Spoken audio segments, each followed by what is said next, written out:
I lead sales for Parsec, so Eric and I work together, and so I'm here with Derek Liu. Derek is Associate Director at the Media Kitchen, which is a media agency in New York, owned by NBC. I've known Eric for 6 or 7 years, I consider. 6 or 7 years. We've worked together as colleagues, and now we have a client relationship. So Derek represents the media buying for a large financial services company. He's worked with us at Parsec from the very, very beginning. Since the beginning. Yeah, he's one of the very early believers in what we're doing with time-based advertising. So we'll do a little Q&A with he and I, and then we'll open the floor to class questions, and we'll get you guys out for lunch. So the first question for you is, you guys have worked with us for quite some time. What is sort of your client's philosophy on digital media buying as a whole? It's my philosophy. No, Okay. just kidding. I just remember walking out of a meeting with you, and it was after meeting with so many mobile companies and not knowing how they were all different, whatever. I walked out of that meeting and I said, "This is the future," and I said, "We got to work with these guys. I'm so excited to share with the client everything that you guys do." I really understood. You laid it out beautifully, and you showed me a demo link, and no one's ever walked in the door and showed a demo link on the phone before, just like that. There's always some sort of not knowing and trusting the hand behind mobile, but you guys, fluid, totally easy, walked out of that meeting, and it's been great ever since. Thank you for having me. Sure, it's my pleasure. So my client is tasked with, we are in a situation where we're producing a lot of content. We don't necessarily sell anything. We're not looking for lead gens, but we're creating content, and we want to distribute in channels that give us engagement. And I say content loosely because content can mean many things. We say content as we're producing videos, we're producing infographics, but I could see CPG clients creating content to provide value in other ways. Tell you that there's something on sale, tell you that make you aware of some other new product. We drive content because we drive engagement because we want to provide value for that end user. We're sharing information, we're exploring new topics. So you guys give us a mechanism to do that in a space that is very important. It's a very important channel for us.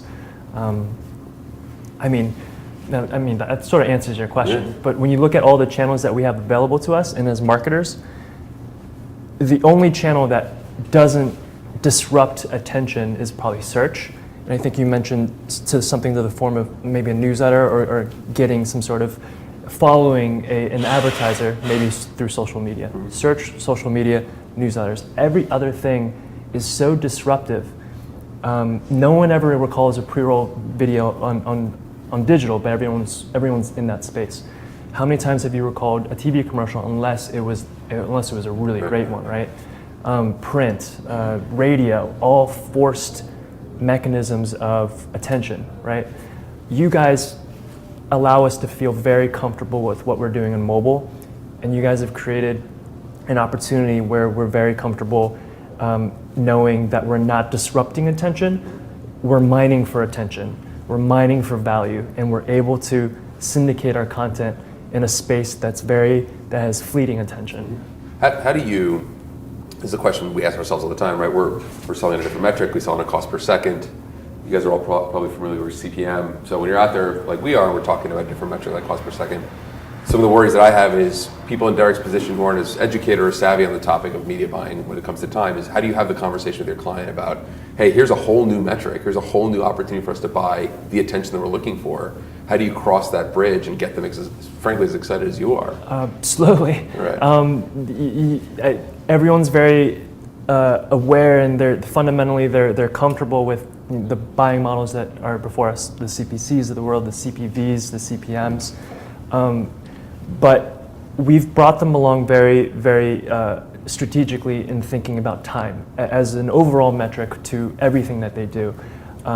Time in the form of in different channels, and that can mean a lot of things for on social and a lot of things on an actual article page. If we were to syndicate an infographic, we're measuring time on that page. When we're doing a mobile unit, you guys are the only ones that are sort of transacting on time or building a foundational tool so we can measure it from out of the box, which is really invaluable to us because at the end of the day, we can tell our clients, hey, this campaign generated this much time, which is very impactful, more so than impressions, more so than clicks, because we know that we had meaningful engagement, we had meaningful impact on particular campaigns. Yeah. One of the things that Eric talked about was sort of this idea of using time as a proxy for getting an understanding of who's actually spending time with your content.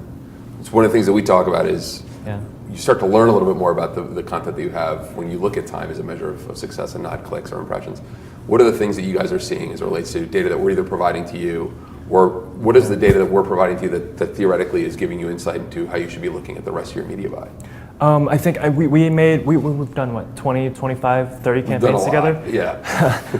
That's a lot of different pieces of content, a lot of different videos, a lot of different units, and I know we continue to make units, we continue to produce content, different videos, different infographics. We're using all those learnings to kind of better our creative approach to optimize towards more engagement, right? I think we've learned like different techniques and how many panels to use, copy restrictions, like different ways that we can tease long form videos, which are very hard to get into, right? I think you guys have been tremendous in being a creative resource for us when we haven't had creative resources in order to turn around something very quickly. That's a really big benefit to have worked with you guys. So you guys kind of get something, we're able to provide you an idea, a video, and some basic assets, and you guys craft an experience that that is right the first time around, and that is very engaging, and we love the way that you are able to take our objectives and apply it to the campaign. So it's Do you see the other partners that you're working with? Do you see other partners that you're working with taking this sort of leap of faith and saying that, like, all right, well, impression-based buying is what I'm comfortable with, but I really want to try this out, or is it really sort of? I mean, we've worked with other partners who are fundamentally like set up to measure time. They have integrations with Moat, but they're not using it to the extent that you guys are. They're very, I guess, skeptical about having the resources. They don't have data scientists like Eric on staff. Let's be honest. They're slow, and you guys are kind of ahead of the pack. I was having dinner with another mobile vendor the other night, and he honestly said, "Watch out for these guys." I'm very skeptical. Like don't think twice about the data. But I told him if he really knew what your end goal was and how important that is to not just my client, not just my agency, not just to this entire industry. I think he would get the bigger picture. So last question I have, and then we'll do a little Q&A, is you see people like me come in your door and tell you how great they are all the time. It sounds like there's obviously a lot of sort of enthusiasm you have about what we're doing. Where do things like attention metrics and where does time-based advertising go from here? What is in 2 years from now, either your client or you as an individual, what is sort of your expectation of where the market goes? My expectation is that it's in the hands of those who want to push this innovation. It really is in the hands of the clients to sort of grow out of older cost models and want to explore something that is going to challenge them as a brand, challenge them creatively, challenge everything that they produce, the messaging, because it's already here, and I think it's a form of agency partners, consultants, and clients just getting on board, and that's going to take a little while. It might take some more thought, might take some more of these events, right. more of you guys getting a little bit more press, but I mean, it's in the right hands, and you guys are, I think, should be replicated, and if not, then more power to you, because we will continue to be replicated. Yeah, we will continue looking forward to you guys for that thought leadership in terms of this space. Cool, appreciate that. We'll happily take any questions for you guys if you guys have any. Yeah, sure. So you guys are basically trying to make time as like a metric so that you can sell ads in a space that can't really be tracked conventionally. Right? So like would an example be like how Snapchat might not have like a click out, yet it led to DJ Khaled's selling whatever millions of stuff? Yeah, I mean, maybe not using that as an example. I'm sort of vaguely familiar with that, but I'll tell you a little bit about what we're doing. So what we do is we just sell on a cost per second. The ad formats that Eric showed you, those ads that sort of slide across the screen, is one of the ways in which we are able to sell what we call attention. And attention simply for us is just the amount of time somebody chooses to keep an ad on screen for. So what we are tasked with doing, as Derek sort of very articulately mentioned, we're mining for attention in various places using certain publishers or times of day or data segments, et cetera, where we think that people are more inclined to spend time with a certain message, knowing what we know about them or where they are. And what we know, based on a lot of the data that we've been able to accrue, is that just the more time you can get somebody to spend with a piece of content, the more likely it is that content is going to resonate with them. So what we do is we sell media on a cost per second basis. Rather than selling on impressions and sort of hoping for attention, we're just selling the amount of time that people are actually opting in for the experience to be consumed by them. Yeah, go ahead. So does this, a lot of conversation around click fraud. Sure. Is this a way of around that? I know that's a huge challenge in this space, and we buy a lot on impressions. Sure.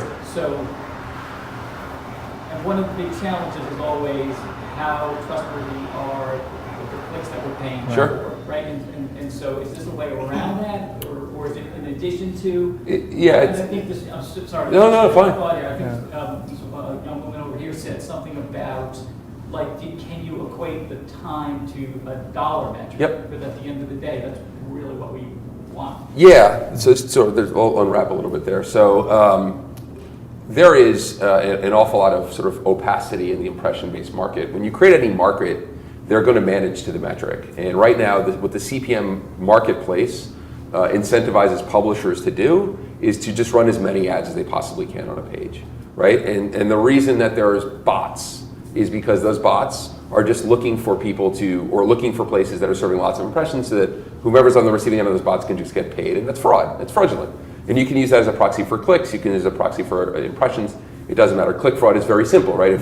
If a robot clicks on your ad, there's no value there for anybody. If a bot looks at Derek's ad, there's no value in that for anybody. So the industry has to clean itself up in a little bit, and there are some companies out there that are trying to fix that problem. That's not really what we're tasked with doing.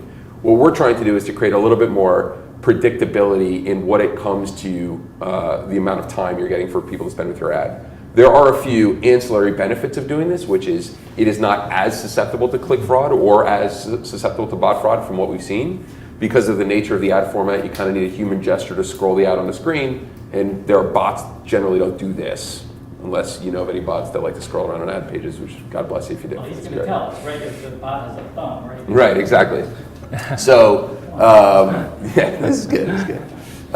So what we're trying to do, though, is to give brands and to give people like Derek, media buyers, more certainty and predictability around what they're actually buying when they're buying media in digital. Right now, you can buy 1 million impressions, but you don't know if those impressions are served in view. You don't know how many other ads are on the page. You don't know if it's a human being look at your ads. There's so many questions that go into that. And so if we can strip all those questions away and just create a marketplace that's strictly built on the amount of time somebody spends with an ad, those questions tend to take a little bit of a back seat. More than anything else, the problem that we solve indirectly are things like viewability, right? You guys all familiar with viewability? Basically, about 5 or 6 years ago, advertisers started realizing that about 50% of all of their ads were never served in the viewport of the monitor itself, right? And so the $10 CPMs that they were paying were actually $20 because if a tree falls in a forest, does anybody see it? If an ad gets served below the fold, does anybody see it? No. So the mechanics that we've put into place with the cost per second solution that we have is that the timer for the ad to be on screen doesn't begin until the ad reaches a viewable standard. So we sort of answer those questions for our clients without even having to do anything. So what I think, Derek and I talk quite a bit about this, is that all these questions that he's forced to ask his vendors are questions that have metastasized because of the impression-based marketplace. And we don't think that those are questions that you have to ask when you take on a different approach like a time metric. So that was a lot, but I'm happy to sort of dive in any deeper on things that you have. No, that was good. Great. I appreciate it. Sure.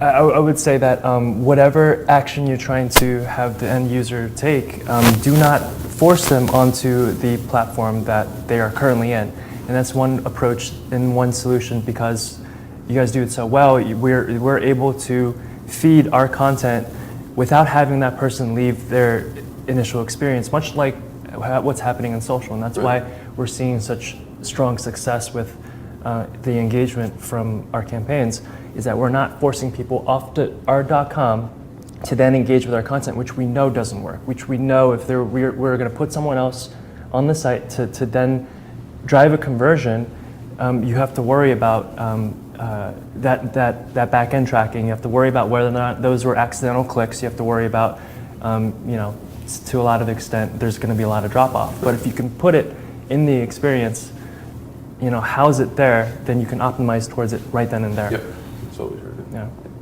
So how have you introduced this to clients within their media plan? Have you maybe set up tests and learns to get them introduced to it, get comfortable with it? How have you approached introducing it to sell it in as a viable alternative?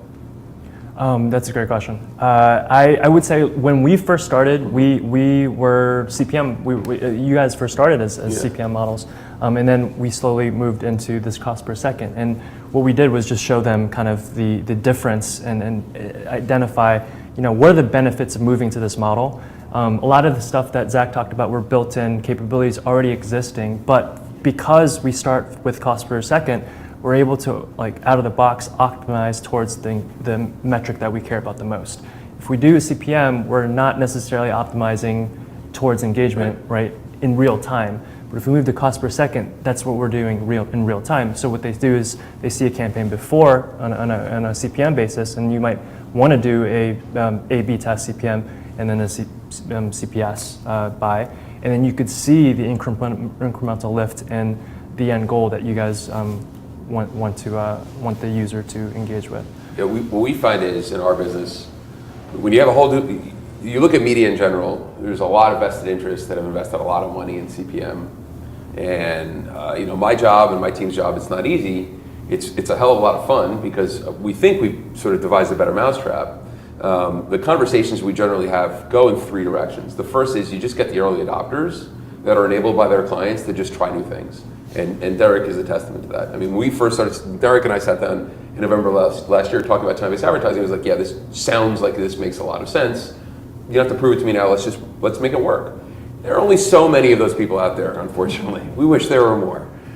Step two are sort of like the skeptics, right? You start to make an argument that duration of time and exposure to an ad have benefits that are more predictable than buying impressions. And the feedback you get from them is that makes a lot of sense, but come back to me when you have a little bit more data. And then you get step three, which is sort of mass market adoption, or what I call organic growth, which is we've done such a good job of seeding the market and convincing people that what we've done is actually meaningful that people start to come back to us. Hey, we've heard from you from X, Y, and Z. We'd like to work with you. We're sort of right now in the tail end of step one, where we're still having conversations with people that are leading to, hey, let's just give you this amount of test budget. And we have something coming up in Q1 that we think this would be a good fit for, just to see how it works. Let's run a study.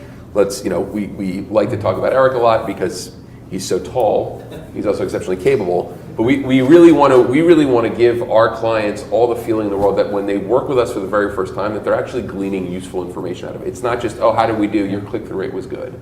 That's so far down market from where I think we can go, which is, how do we do? Your creative on this side was better than your creative here. Or, hey, this audience is spending more time than this audience. The insights that we're surfacing are so robust that it's creating a really nice feedback loop. And so what's happening is that people like Derek are coming to us and we're starting to create really strong relationships with them. And that's starting to beget the skeptics from coming out and saying, hey, now you have the data. Now let's talk about working together. And then, we think that as we start to iterate and just create larger and larger market share and sort of time-based, that these types of relationships are just going to happen more and more organically.